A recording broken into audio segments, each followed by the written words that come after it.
an invitation to travel within yourself. Do you not know that you are the temple of God, and that the Spirit of God dwells in you? If anyone defiles the temple of God, God will destroy him. For the temple of God is holy, which temple you are. The first epistle to the Corinthians, the 3rd chapter, the 16th and 17th verses.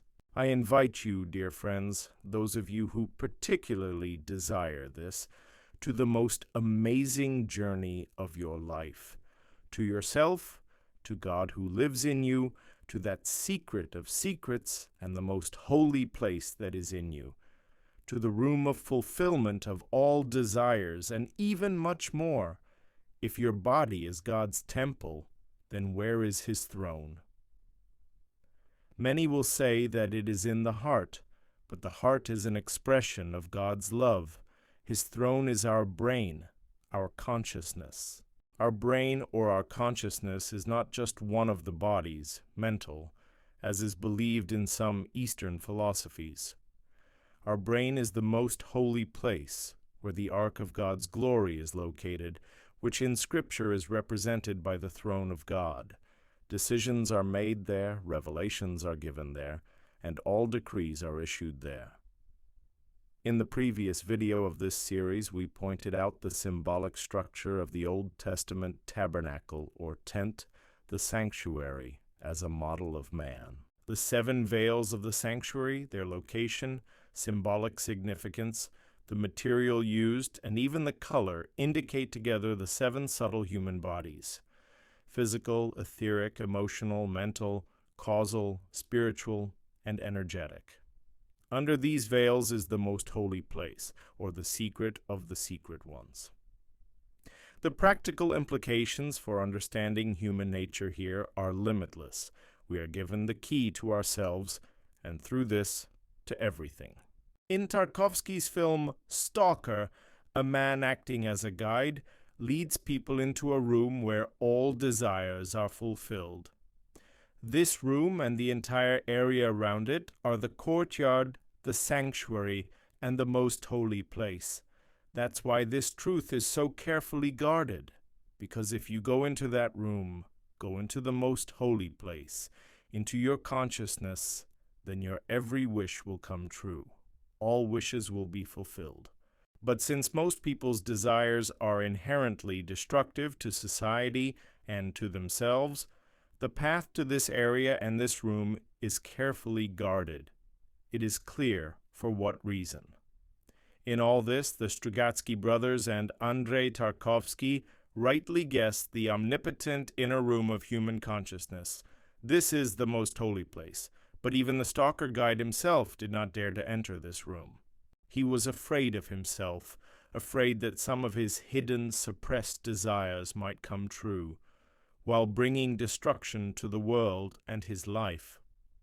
As a result, none of the people enter this room. Some people do not believe in it, others are not allowed into it. Those strong who are eager to go there, some are afraid to enter it themselves. The room remains in place. It's not far away, it's in everyone.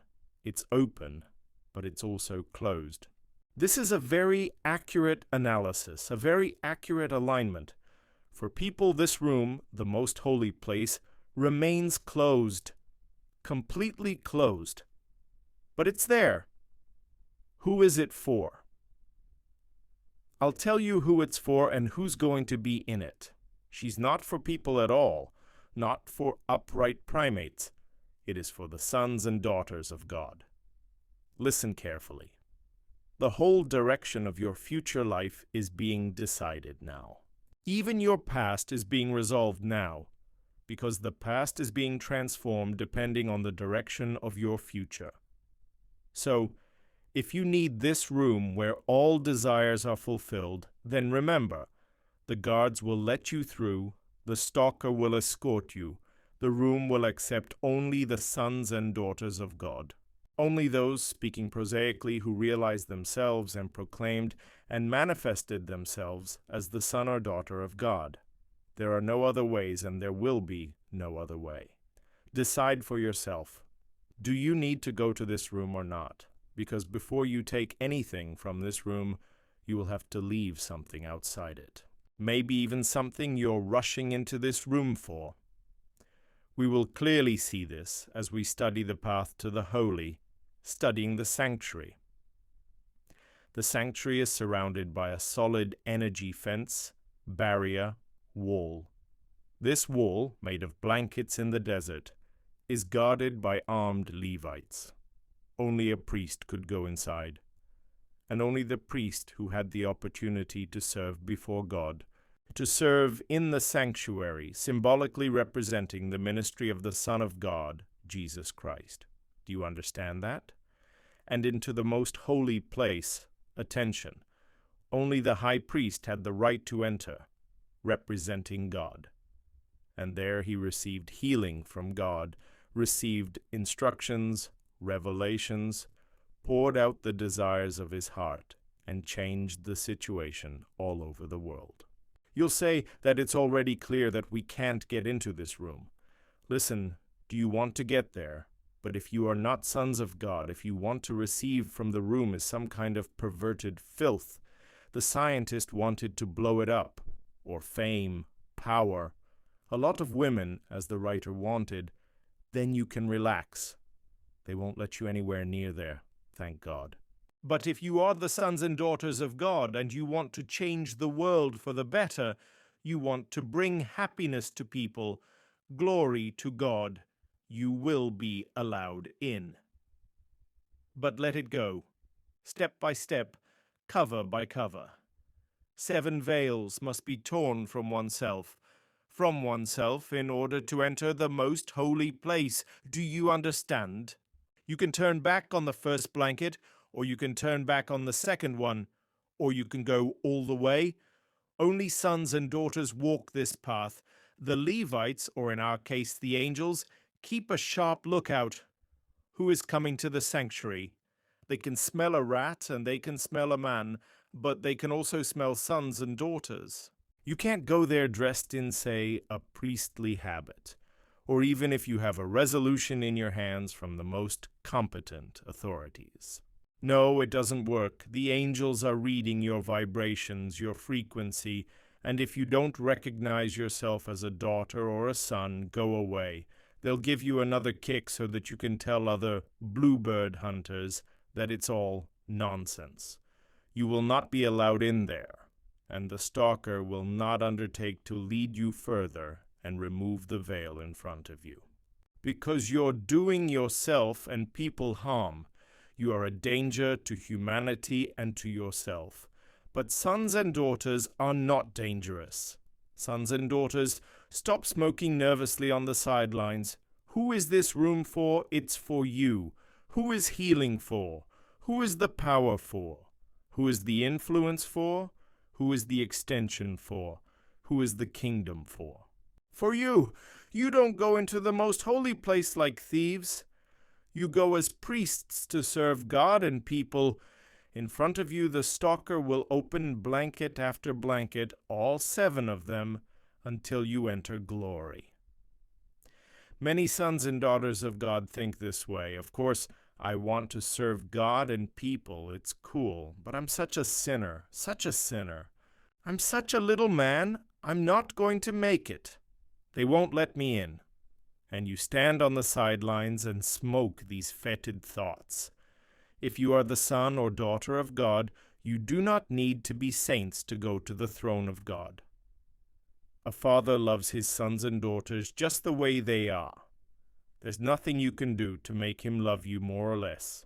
But if you do not move to the most holy place, to what the Father has given you as the greatest gift, you will remain these little sinners beloved by God, whom the Father, of course, will save, as you wanted, and projected to yourself, and the church helped you like a brand snatched away out of the fire. And if you, as you are, tell yourself, God and people right here, that you choose for yourself the path of a son, the path of a daughter, and in a good way, just the way they are. Angels don't look at your sins. Your thinking will be transformed on the way, on the move, on the move. All they're looking at is, who are you? And you're the one you think you are. That's it. Yes, a sinner. Yes, a little one, but a son. And Dad loves me very much, and he's waiting. And I will go and serve him and the people. Go ahead. If you want to go on this journey with me, then this path will lead you to the most holy place, or literally bring you to yourself. So about the prodigal son, do you hear? About the prodigal son. It says, when you come to your senses. In general, you will understand on the way that coming to God is coming to your senses, literally.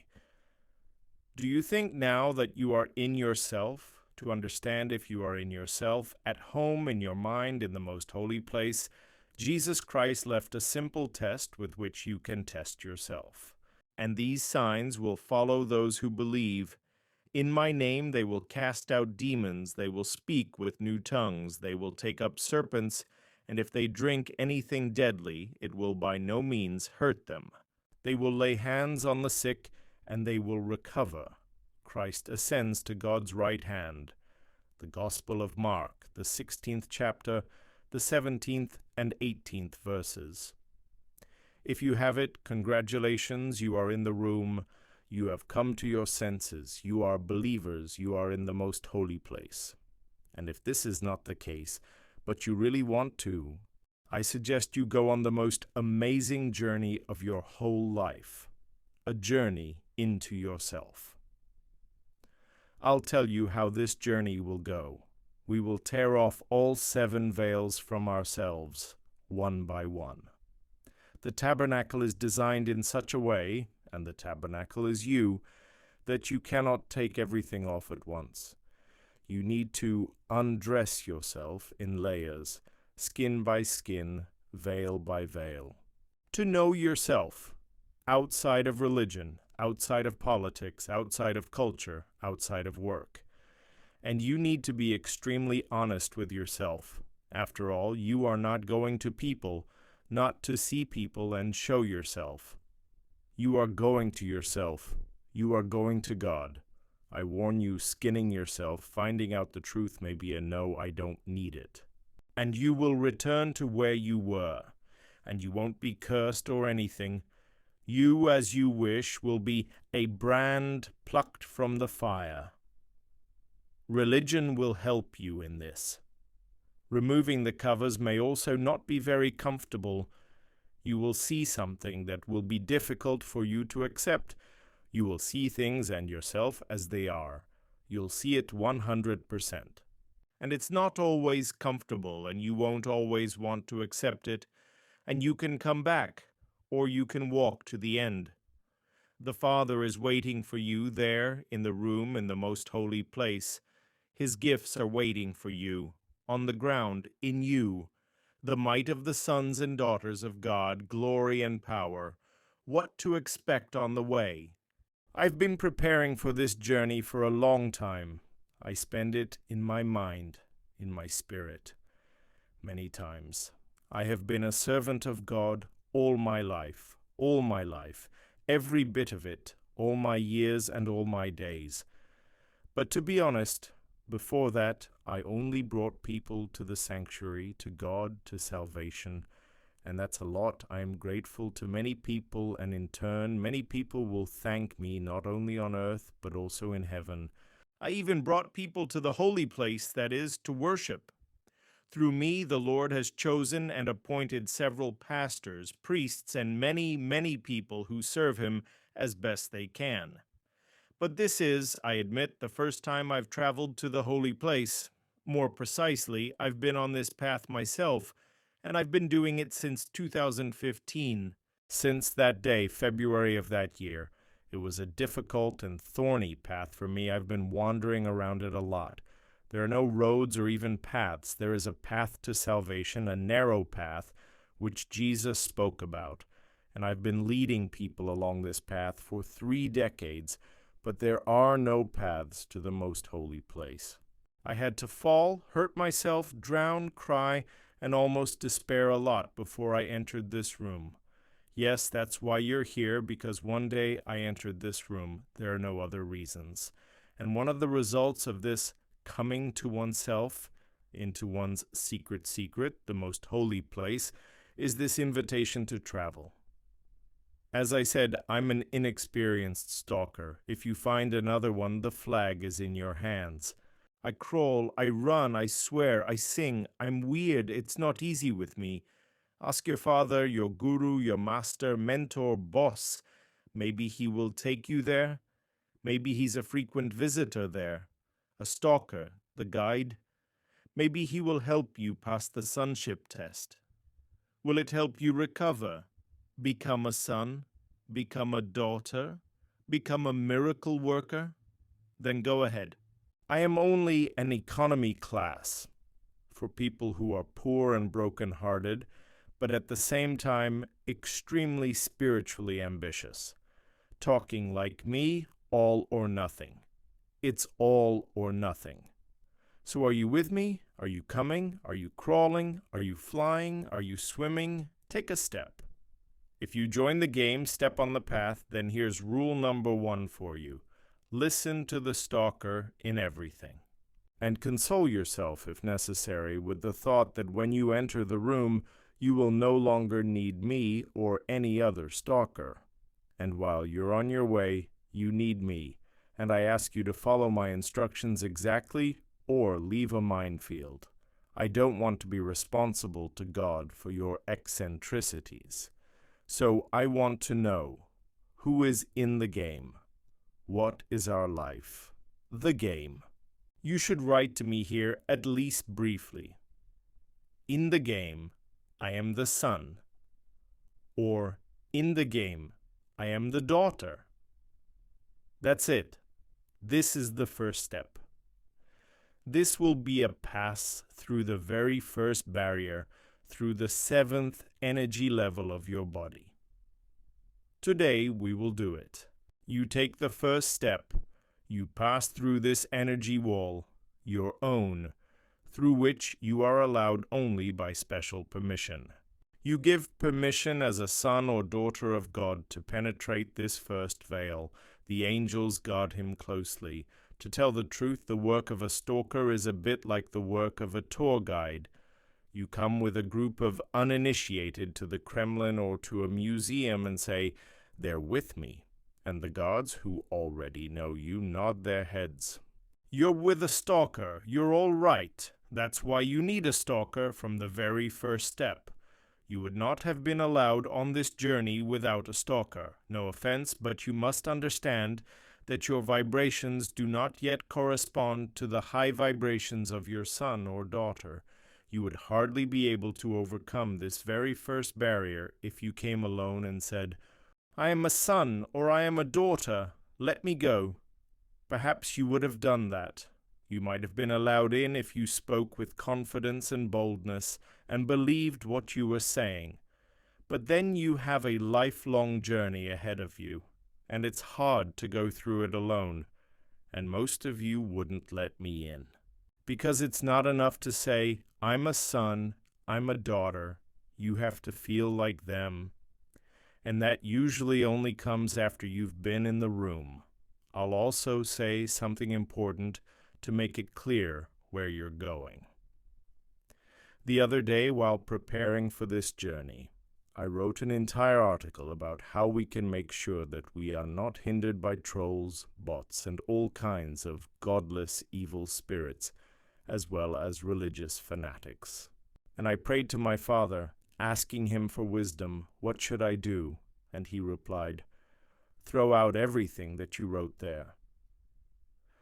Welcome bots, trolls, fanatics, and atheists. I will use them as free decorations to overcome obstacles. They will appear in your comments, they will scold you, they will call people idiots, they will say all sorts of nasty things, but don't be afraid. I sent them. They will be exactly the obstacles that my children will overcome on their way to me. I will nominate such cool trolls who will, first, weed out the doubters and the timid, and second, hone the beautiful facets of the character of the children of God. Don't worry about it, kids, and if they annoy you completely, you have the authority to send them to the bathroom. Like that. With each new level, with the opening of each cover, we may have losses. You will see this the next time we lift the first of the veils covering the most holy place, the physical body. And we will try to look at what we have seen not through the eyes of the world, not even through the eyes of religion, but through the eyes of God reflected in the Holy Scriptures. Hold on. Fasten your seatbelts. Write to me, "In the game, I am the son," or "In the game, I am the daughter." This will be your passport to travel, and don't fall behind.